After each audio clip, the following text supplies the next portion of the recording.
Accounting equation, ये हमारा आज का चैप्टर है। इस चैप्टर में हम अकाउंटिंग इक्वेशन का मीनिंग और ट्रांजैक्शंस को इक्वेशन की फॉर्म में कैसे लिखते हैं अकाउंट में, और जो अकाउंटिंग इक्वेशन का क्वेश्चन है उसे सोल्व कैसे करेंगे ये देखेंगे। यहाँ पर आपको बहुत सारी ट्रांजैक्शन दी गई हैं। ये मोस्टली ऐसी ट्रांजैक्शंस हैं जो मोस्टली एग्जाम में बार बार पूछी जाती हैं, और यहाँ पर ईजी से लेके जो बिल्कुल डिफिकल्ट ट्रांजैक्शन होती हैं वो सारी हैं। इनकी हेल्प से हम क्वेश्चन सोल्व करेंगे। तो सबसे पहले तो अकाउंटिंग इक्वेशन का मीनिंग। अकाउंटिंग इक्वेशन क्या होती है? अकाउंटिंग इक्वेशन एक ऐसी इक्वेशन होती है जो ये शो करती है कि बिजनेस की जितनी भी एसेट हैं वो हमेशा बिजनेस की लाइबिलिटीज प्लस कैपिटल के इक्वल रहेंगी। मतलब कि बिजनेस की जो भी एसेट होंगी वो किसके इक्वल होंगी? लाइबिलिटीज प्लस कैपिटल के इक्वल होंगी। अगर बिजनेस के अंदर कोई भी ट्रांजैक्शन होती है तो इसका इफेक्ट क्या होता है? या तो बिजनेस में एसेट, लाइबिलिटीज या कैपिटल, इनके ऊपर कोई ना कोई चेंज होगा। लेकिन इन तीनों में से किसी में भी कोई चेंज हो अगर ट्रांजैक्शन के होने से, फिर भी ये जो इक्वेशन है हमारी इक्वल रहेगी, एसेट्स इक्वल रहेंगी लाइबिलिटीज प्लस कैपिटल के।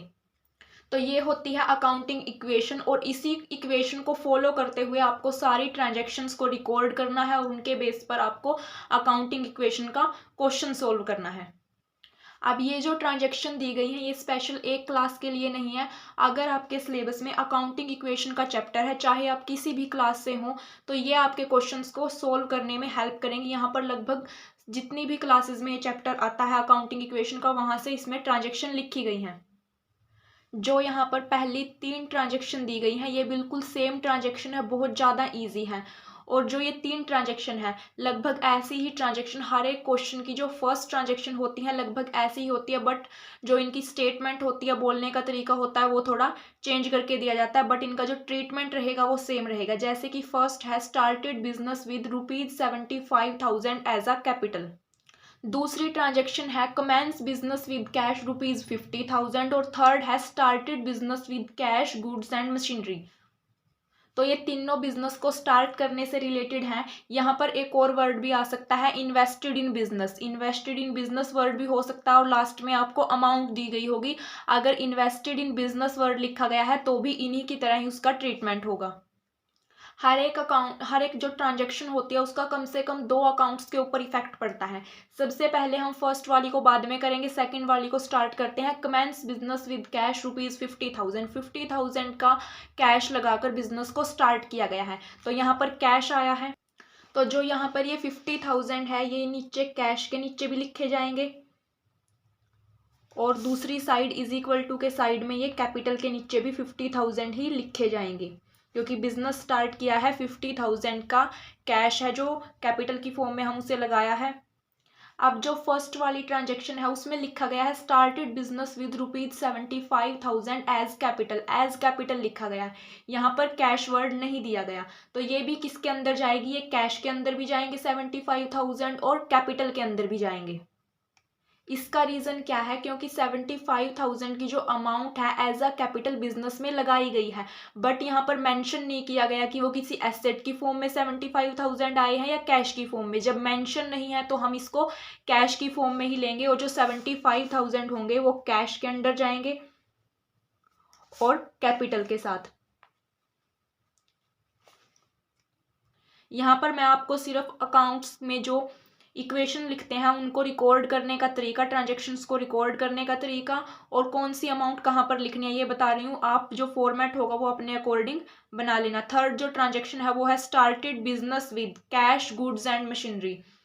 अब जो ऊपर वाली 2 ट्रांजैक्शंस थी उनके अंदर सिर्फ कैश की फॉर्म में बिजनेस में लगाया गया था, बिजनेस में इन्वेस्ट किया गया है जो। लेकिन थर्ड ट्रांजैक्शन है इसके अंदर कैश की फॉर्म में भी अमाउंट लगाई गई है, गुड्स भी लेके आए हैं और मशीनरी भी। तो जो कैपिटल के साइड में जाएगा, कैपिटल के कॉलम में जाएगा, वो जाएगा इन तीनों का प्लस, क्योंकि ये बिजनेस को स्टार्ट करते टाइम लेके आए हैं, गुड्स हो चाहे मशीनरी हो चाहे कैश हो, तो एज अ कैपिटल लेके आए हैं, हम इनको कैपिटल की फॉर्म में लेके आए हैं। तो जो कैपिटल साइड होगा वहां पर इन तीनों का प्लस जाएगा, बट एसेट साइड हम इनको अलग अलग करके दिखाएंगे। जैसे कि 50,000 का कैश था तो कैश के नीचे लिखा हमने 50,000 का कैश। उसके बाद गुड्स आए हैं 60,000 के, बिजनेस स्टार्ट किया गया, गुड्स लेके आए उसी टाइम 60,000 के। गुड्स को यहाँ पर हम स्टॉक लिखते हैं, स्टॉक लिखा कितना था? 60,000 का। और उसके बाद जो मशीनरी थी वो थी 1 लाख की।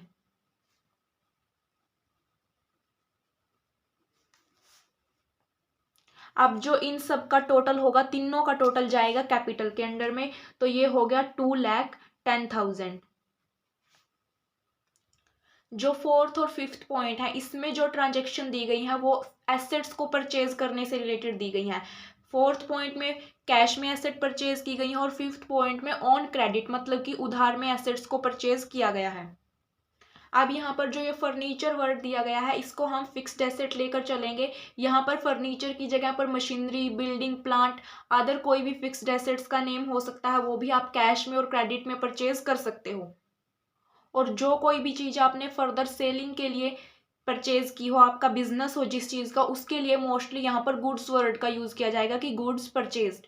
तो यहाँ पर फर्नीचर परचेज किया है, हमारे लिए एसेट है, और कैश में परचेज किया है 5,000 का। तो इसका मीनिंग क्या हुआ कि बिजनेस के अंदर फर्नीचर तो आया है 5,000 का, बट उसके लिए कैश भी तो पे किया है 5,000 का। तो कैश के अंदर तो कमी हो गई 5,000 के अंदर, और एसेट इंक्रीज हो गई बिजनेस की क्योंकि फर्नीचर आया है। तो यहाँ पर जो कैश होगा, कैश में से तो 5,000 को माइनस किया जाएगा क्योंकि कैश में परचेज किया फर्नीचर, तो कैश पे किया होगा जिससे भी परचेज किया। और यहाँ पर एक और एसेट आ गई बिजनेस के पास, वो है फर्नीचर की, तो यहाँ पर फर्नीचर रिकॉर्ड कर लिया जाएगा। लाइबिलिटीज साइड इसका कोई इफेक्ट नहीं होगा। हर एक ट्रांजेक्शन करने के बाद अगर आप अपने क्वेश्चन को चेक करोगे तो जो एसेट साइड का प्लस होगा वो लाइबिलिटी प्लस कैपिटल के इक्वल रहेगा हमेशा। फिफ्थ ट्रांजेक्शन है परचेज फर्नीचर फ्रॉम आर के फर्नीचर ऑन क्रेडिट ₹5,000। आर के फर्नीचर से फर्नीचर परचेज किया है क्रेडिट में मतलब कि उधार में, और वो फर्नीचर कितने का है, 5,000 का है। उधार में परचेज किया है तो इसका मतलब उसकी पेमेंट अभी तक नहीं की गई है। तो जो ये 5,000 है, ये कभी ना कभी तो बिजनेस को पे करने होंगे आर के फर्नीचर को, जिससे उसने परचेज किया है फर्नीचर। तो जो आर के फर्नीचर है ये क्या बन गया, क्रेडिटर बन गया बिजनेस के लिए, क्योंकि बिजनेस को इसे पैसे देने हैं, बिजनेस की लाइबिलिटी है इसको पे करने की। तो कहाँ पर रिकॉर्ड होगा, liability side. But furniture business के लिए एसेट है, एसेट की फॉर्म में आया है, तो वो होगा रिकॉर्ड एसेट साइड। अब इस ट्रांजेक्शन का रिकॉर्ड करते हैं। जो फर्नीचर होगा वो 5,000 से इंक्रीज हो गया क्योंकि 5,000 का फर्नीचर आया है और उधार में खरीदा गया है, इसलिए यहाँ पर क्रेडिटर्स क्रिएट हो गए 5,000 के। अब जो ये ट्रांजेक्शन रिकॉर्ड की गई है, इसको रिकॉर्ड करने के बाद भी एसेट्स का जो प्लस होगा और लाइबिलिटीज प्लस कैपिटल का प्लस है वो इक्वल रहेगा, चाहे आप किसी भी टाइप का क्वेश्चन करो। जो क्वेश्चन आपको एग्जाम में पूछे जाएंगे उनमें मोस्टली यहाँ पर जो ये 3 टाइप की ट्रांजेक्शन दी गई हैं, इनमें से कोई सी भी एक हो सकती है। आगे जो ये एसेट्स को परचेज करने से रिलेटेड 2 दी गई हैं, कैश और क्रेडिट की, इनमें से कोई एक पूछ सकते हैं। और जो यहाँ पर 6, 7, 8 ट्रांजेक्शन है, ये गुड्स को परचेज करने से रिलेटेड है। इन तीनों में से भी कोई सी एक आ सकती है, अलग अलग टाइप की। सिक्स्थ और जो सेवन्थ ट्रांजेक्शन है वो बिल्कुल फोर्थ और फिफ्थ ट्रांजेक्शन के सेम है। वहां पर बस फर्नीचर परचेज किया गया था, मतलब एसेट थी, यहाँ पर आपने गुड्स परचेज किया है, ये जाएगा स्टॉक के अंडर में। सिक्स्थ में है परचेज गुड्स फॉर कैश ₹20,000। 20,000 का जो गुड्स था वो परचेज किया है कैश में, मतलब इसके लिए कैश पे किया गया है, तो बिजनेस से कैश गया है और स्टॉक यहाँ पर इंक्रीज हुआ है। तो यहाँ पर कैश कितने से डिक्रीज हुआ है, 20,000 से, क्योंकि 20,000 की पेमेंट की गई होगी जिससे परचेज किया है, तो यहाँ पर 20,000 का कैश क्या हो गया, डिक्रीज हो गया। और गुड्स परचेज किए हैं मतलब कि यहाँ पर स्टॉक क्या हो गया, इंक्रीज हो गया, सेम वही 20,000 का। लाइबिलिटी साइड इसका कोई इफेक्ट नहीं होगा। जो नेक्स्ट सेवंथ ट्रांजेक्शन है वो है purchase goods on credit for ₹10,000। अब क्रेडिट में, उधार में कोई भी गुड्स परचेज किए गए हैं 10,000 के, इसका क्या इफेक्ट होगा। अब यहाँ पर भी हमने गुड्स परचेज किए हैं तो मतलब कि स्टॉक तो इंक्रीज हो गया 10,000 की अमाउंट से, बट ऑन क्रेडिट, क्रेडिट पर परचेज किए हैं गुड, तो यहाँ पर क्या क्रिएट होंगे, क्रेडिटर क्रिएट होंगे, जिनको हम लाइबिलिटी साइड रिकॉर्ड करेंगे क्योंकि उनको पे करना हमारे लिए क्या बन जाती है, लाइबिलिटी बन जाती है। तो 10,000 की अमाउंट, यहाँ पर जो स्टॉक होगा वो 10,000 से इंक्रीज होगा और जो क्रेडिटर्स होंगे वो भी 10,000 से इंक्रीज होंगे, बट लाइबिलिटी साइड रिकॉर्ड होंगे। अब ये परचेज से रिलेटेड गुड्स को परचेज करने के 2 तरीके थे, कैश में और क्रेडिट में परचेज किया जा सकता है, लेकिन इसके अलावा एक और तीसरे तरीके से क्वेश्चन में कोई भी ट्रांजेक्शन दी जा सकती है। जैसे कि 8th ट्रांजेक्शन है purchase goods ₹40,000 half on cash and half on credit. Goods purchase किए हैं 40,000 के हैं, जो हाफ तो कैश में परचेज किए हैं और हाफ ऑन क्रेडिट, मतलब कि कैश में जो परचेज किए हैं तो इनकी पेमेंट हाफ की कैश में कर दी गई होगी, और क्रेडिट में जो परचेज किए हैं उधार में किए हैं अभी तक उनकी अमाउंट पे नहीं की गई। अब जो 40,000 है इसका हाफ हाफ करते हैं तो 20,000 बनता है। तो बिजनेस ने क्या किया, 20,000 हाफ हो गया 40,000 का, उसकी पेमेंट तो कैश में कर दी, लेकिन अभी जो दूसरे 20,000 है बचे हुए उनकी पेमेंट करनी रहती है। अब इसको रिकॉर्ड कैसे करते हैं, सबसे पहले ये देखना है कि बिजनेस के अंदर कितनी अमाउंट के गुड्स आए हैं, वो है 40,000। तो स्टॉक तो इंक्रीज हुआ 40,000 से, अब कैश की पेमेंट करी है हाफ अमाउंट की, तो कैश कितने से गया, 20,000 से कैश डिक्रीज हो गया, बट अभी 20,000 की पेमेंट नहीं की गई, तो यहाँ पर 20,000 से क्रेडिटर इंक्रीज हो गए। तो कैसे रिकॉर्ड होगा, कैश पे किया 20,000 का, बट स्टॉक बिजनेस के अंदर आया था पूरा 40,000 का, और हाफ इसमें था क्रेडिट पर, तो क्रेडिटर्स क्रिएट होंगे 20,000 के। अब इस टाइप की ट्रांजैक्शन करने के बाद भी जो इक्वेशन दी गई है ये इसका एसेट साइड और लाइबिलिटीज प्लस कैपिटल साइड, मतलब कि लेफ्ट और राइट साइड दोनों इक्वल रहेंगे। जो ये ब्रैकेट लगाया है ये डिक्रीज होने वाली अमाउंट के लिए लगाया है, जो अमाउंट कम हो रही है, मतलब कि यहाँ पर जो कैश है वो 20,000 से कम हो रहा है, तो इसलिए इसको ब्रैकेट में रखा गया है। अब नेक्स्ट दी गई है सेल करने से रिलेटेड ट्रांजैक्शन। सेल से रिलेटेड भी 3-4 टाइप से कोई भी ट्रांजैक्शन आपसे पूछी जा सकती है, जैसे कि 9th ट्रांजैक्शन है goods costing ₹12,000 sold on credit for ₹15,000 to mister X. सबसे पहले इस ट्रांजैक्शन को समझो कि जो गुड्स की कॉस्ट थी वो थी 12,000, वो सोल्ड किए क्रेडिट पे, मतलब कि उधार में मिस्टर एक्स को बेचे हैं जिनकी कॉस्ट थी 12,000। अब 12,000 उसकी कॉस्ट थी, तो बिजनेसमैन अपना प्रॉफिट मार्जिन रखते हुए उनको सेल करेगा, तो उसने कितने में सेल किए, 15,000 में के सेल किए। बट जो यहाँ पर गुड्स थे वो रिड्यूस कितनी अमाउंट से होंगे, उनकी कॉस्ट 12,000 थी, तो वो 12,000 से ही रिड्यूस होंगे जो गुड्स होगा, मतलब कि स्टॉक को लेस करना है 12,000 से। अब क्रेडिट में हमने सेल किए हैं तो क्या क्रिएट होंगे, डेटर क्रिएट होंगे, क्योंकि सेल किया है हमने तो सेल करने से हमें अमाउंट रिसीव होनी चाहिए थी, बट क्रेडिट पर सेल किया तो अभी तक अमाउंट रिसीव नहीं हुई, तो जो मिस्टर एक्स है वो क्या बन गया, हमारा डेटर बन गया। मिस्टर एक्स से हमें इन फ्यूचर कभी ना कभी पेमेंट रिसीव हो जाएगी, लेकिन डेटर से रिसीव कितने होंगे, वो होंगे 15,000 रिसीव होंगे। अब इसको रिकॉर्ड करते हैं, जो स्टॉक था वो रिड्यूस हुआ 12,000 से, क्योंकि 12,000 का जो गुड्स था वो सोल्ड कर दिया, तो यहाँ पर जो स्टॉक है वो रिड्यूस हो गया 12,000 से। और क्या क्रिएट हो गए, डेटर क्रिएट हो गए 15,000 के। डेटर्स हमारे लिए क्या होते हैं, एसेट होते हैं, तो डेटर को एसेट साइड ही रिकॉर्ड करेंगे हम। कितने के आएंगे ये यहाँ पर, ये आएंगे 15,000 के। अब जो ये सेल वाली ट्रांजैक्शन होती है ये परचेज से थोड़ी सी डिफरेंस है। यहाँ पर जैसे परचेज में हमारा क्या हुआ था, क्रेडिट परचेज में हमारा स्टॉक इंक्रीज हो गया था और क्रेडिटर्स क्रिएट हो गए थे। अब क्रेडिट सेल में क्या हुआ, स्टॉक डिक्रीज हो गया क्योंकि सेल किया है हमने और डेटर्स क्रिएट हो गई। लेकिन यहाँ पर कैपिटल के ऊपर भी इफेक्ट पड़ेगा, क्योंकि यहाँ पर हमने क्या किया है, प्रॉफिट मार्जिन रखते हुए सेल किया है। यहाँ से भी हम अंदाजा लगा सकते हैं कि जो 12,000 के गुड्स थे वो 15,000 में सेल किए हैं, तो 3,000 का यहाँ पर क्या आ गया, प्रॉफिट आ गया। और दूसरा तरीका है, यहाँ पर 12,000 माइनस की अमाउंट है और 15,000 प्लस की अमाउंट है, तो हमें इक्वेशन को क्या करना है, इक्वल रखना है, यहाँ पर बैलेंस बनाकर रखना है। तो यहाँ पर क्या बच जाएंगे, 3,000 बच जाएंगे, तो ऑटोमेटिकली कैपिटल साइड चले जाएंगे, तो जो प्रॉफिट हुआ 3,000 का वो जाएगा कैपिटल साइड। नेक्स्ट जो 10th ट्रांजेक्शन है वो कैश से रिलेटेड है। गुड्स सोल्ड किए हैं कैश में जिनकी कॉस्ट थी 10,000 की, बट कितने में सेल किए, वो 14,000 में सेल किए। तो यहाँ पर कैश में ट्रांजेक्शन की गई है, तो यहाँ पर कोई भी हमारे डेटर्स क्रिएट नहीं होंगे। पेमेंट तुरंत रिसीव हो गई हमें कैश की फॉर्म में, तो यहाँ पर क्या हुआ, कैश इंक्रीज हुआ, बट कितने से इंक्रीज हुआ, 14,000 मिले हैं तो कैश इंक्रीज होगा 14,000 से, बट सेल किया है तो स्टॉक क्या होगा, डिक्रीज होगा 10,000 से।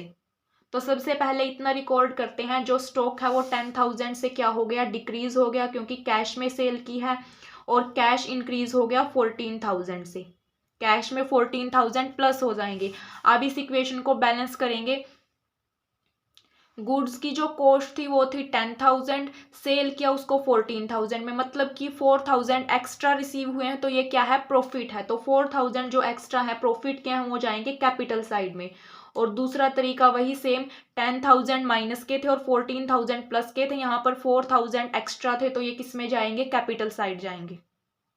नेक्स्ट जो 11th ट्रांजेक्शन है ये मोस्ट इंपॉर्टेंट है, क्योंकि यहाँ पर कैश और क्रेडिट दोनों में ही सेल किया गया है और यहाँ पर परसेंटेज में प्रॉफिट दिया गया है दोनों का।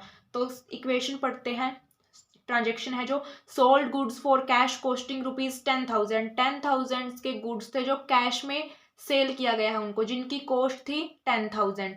अब जो क्रेडिट में सेल किए गए हैं उनकी कॉस्ट थी 15,000, और दोनों के दोनों जो है कैश और क्रेडिट वाले ही दोनों 20% के प्रॉफिट पर सेल किए हैं।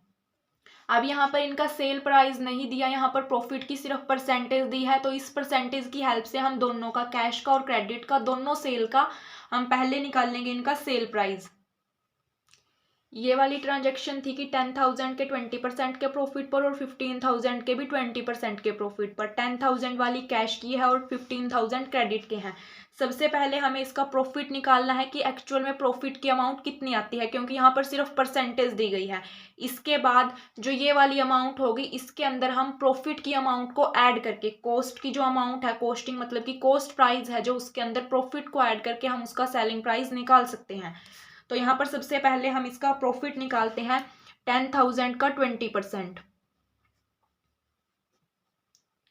10,000 का जो 20% होगा वो आएगा 2,000। 2,000 आ गया इसका प्रॉफिट। जो 10,000 के गुड्स हमने सेल किए थे, कैश की फॉर्म में सेल किए थे, उन पर हमें 2,000 का प्रॉफिट रिसीव हुआ। इसके बाद 15,000 वाले का प्रॉफिट देख लेते हैं। 15,000 के गुड्स थे, 20% का उनके ऊपर प्रॉफिट था, तो एक्चुअल में प्रॉफिट कितना हुआ, वो हुआ 3,000 का। 15,000 का 20%, 15,000 के गुड्स थे, क्रेडिट में सेल किए गए थे, 3,000 का उन पर प्रॉफिट हुआ। अब इनका सेलिंग प्राइस निकाल लेंगे। 10,000 कॉस्ट प्राइस था, प्लस करेंगे 2,000, 10,000 प्लस 2,000, तो ये आ गया 12,000। और इसका आएगा 15,000 प्लस 3,000, मीन्स आ गया यहाँ पर 18,000। अब यहाँ पर दोनों का सेलिंग प्राइस निकल गया। अब इनको रिकॉर्ड कैसे करेंगे? सबसे पहले ये देखना है कि अगर सेल किया है तो जो स्टॉक है वो कितनी अमाउंट से डिक्रीज हुआ है। तो यहाँ पर सेल की गई है 10,000 की और 15,000 की, चाहे वो कैश में की गई हो, क्रेडिट में की गई हो, जो स्टॉक होगा वो डिक्रीज होगा ही। तो 10,000 प्लस 15,000 कितना हो गया यहाँ पर, 25,000 से कैश क्या होगा, स्टॉक डिक्रीज होगा 25,000 की अमाउंट से, क्योंकि सेल किए हैं 10,000 और 15,000 के गुड्स। अब ये देखना है कि कैश में कौन से सेल किए हैं और उनसे कितना रिसीव हुआ है। 12,000 कैश में सेल किए, 10,000 के किए हैं हमने गुड्स, कॉस्टिंग उनकी 10,000 थी, बट 12,000 में वो सेल किए हैं, तो कैश हमें कितना रिसीव हुआ है यहाँ पर, 12,000 का। तो कैश जो होगा वो इंक्रीज हो जाएगा 12,000 से। और ये हमने सोल्ड किए थे क्रेडिट में, उधार में हमने ये सोल्ड किए थे, तो यहाँ पर डेटर्स क्रिएट हो जाएंगे 18,000 के। अब जो इन दोनों में प्रॉफिट कितना हुआ, कैश में और क्रेडिट सेल में, दोनों का जो प्रॉफिट होगा उसको प्लस करके हम किस साइड लिखेंगे, कैपिटल साइड लिखेंगे। अब इसी को इक्वेशन की फॉर्म में रिकॉर्ड करते हैं। स्टॉक डिक्रीज हुआ 25,000 से, कैश इंक्रीज हुआ 12,000 से, स्टॉक डिक्रीज हो गया 25,000 का, और जो कैश था वो इंक्रीज हुआ कितने का, 12,000 का, क्योंकि 12,000 कैश सेल थी। डेटर्स क्रिएट हो गई यहाँ पर 18,000 की। अब जो ये सेल थी, कैश हो क्रेडिट हो, इस पर प्रॉफिट कितने का हुआ था, 2,000 का कैश में हुआ था प्रॉफिट और क्रेडिट पर हुआ था 3,000 का। टोटल यहाँ पर 5,000 का प्रॉफिट हो गया, वो जाएगा कैपिटल साइड। अब ये ट्रांजैक्शन करने के बाद अगर ये चेक करें कि इक्वेशन में दोनों इक्वल है या नहीं, एसेट और लाइबिलिटी साइड, तो वो कैसे करेंगे। 25,000 यहाँ पर माइनस के दिए गए हैं, 18,000 प्लस 12,000 दोनों को अगर प्लस करते हैं तो 30,000 बनता है, और 25,000 अगर माइनस करते हैं तो इस साइड एसेट साइड 5,000 बचता है प्लस का। और जो कैपिटल साइड हमने अभी रिकॉर्ड किया है वो भी कितना है, 5,000 है, मतलब दोनों साइड इक्वल है। 12th जो ट्रांजेक्शन है ये भी थोड़ी सी सेम है बट डिफरेंस है थोड़ा सा इसमें। Goods costing 20,000 sold at a profit of 20%। 20,000 की कॉस्ट के गुड्स थे जो 20% के प्रॉफिट पर सेल किए, बट उसकी जो हाफ पेमेंट थी वो कैश में रिसीव हो गई। अब हाफ पेमेंट कैश में रिसीव हुई है मतलब कि हाफ रिसीव नहीं हुई। तो इसको किन किन स्टेप्स फॉलो करके करेंगे सोल्व। सबसे पहले इसका प्रॉफिट निकाल लेंगे, उसके बाद इसका सेलिंग प्राइस निकाल लेंगे और देन इनकी अमाउंट को हाफ हाफ कर देंगे। तो 20,000 का प्रॉफिट है 10%। 20%, 20,000 कॉस्ट के जो गुड्स थे वो 20% के प्रॉफिट पर सेल किए हैं। तो यहाँ पर जो प्रॉफिट हुआ वो कितने का हुआ, 20,000 का 20%, 4,000 का यहाँ पर प्रॉफिट हुआ। 4,000 का प्रॉफिट हो गया मतलब कि गुड्स का सेलिंग प्राइस कितना आ गया है, 20,000 प्लस 4,000, तो 24,000 इन गुड्स का क्या आ गया, सेलिंग प्राइस आ गया। अब जो यहाँ पर लास्ट लाइन लिखी हुई है, half the payment received in cash, half payment cash में रिसीव होगी। तो यहाँ पर जो हाफ करना है वो इस 20,000 का नहीं करना, इस 24,000 का हाफ करना है, क्योंकि जो पेमेंट रिसीव हुई है वो प्रॉफिट को इंक्लूड करने के बाद रिसीव हुई है हमें। तो 24,000 का अगर हाफ करते हैं हम तो यहाँ पर आता है 12,000 और 12,000। अब देखते हैं कि कौन सी अमाउंट कहाँ पर आएगी, किस कॉलम में डालनी है। गुड्स की कॉस्ट थी 20,000, तो जो स्टॉक होगा हमारा वो डिक्रीज होगा 20,000 से। 20,000 से हमारा स्टॉक क्या हो जाएगा, डिक्रीज हो जाएगा। यहाँ पर हमें प्रॉफिट हुआ है 4,000 का, तो कैपिटल जो होगी वो 4,000 से इंक्रीज हो जाएगी। बट बोला गया है कि half payment received in cash, half payment हमने कर ली 12,000 हो गए।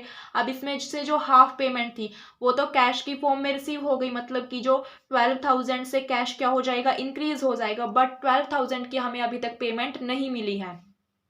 तो ये पेमेंट हमें अभी रिसीव होनी बाकी है, तो हमारे क्या क्रिएट हो जाएंगे, यहाँ पर डेटर्स क्रिएट हो जाएंगे 12,000 के। तो इसको आप इसी तरीके से रिकॉर्ड करना कि 20,000 को हम स्टॉक में से माइनस कर देंगे, कैपिटल में 4,000 प्लस कर देंगे, कैश में 12,000 प्लस कर देंगे और डेटर्स के कॉलम में 12,000 इंक्लूड कर देंगे। अब इनके अलावा जो हमने सेल परचेज की गुड्स जो बिजनेस स्टार्ट किया है इनसे रिलेटेड ट्रांजेक्शन कर लिया। अब जो ये बाकी बची हुई नेक्स्ट ट्रांजेक्शन है ये भी बहुत ज़्यादा इंपॉर्टेंट है, इनको हम करेंगे नेक्स्ट वीडियो में।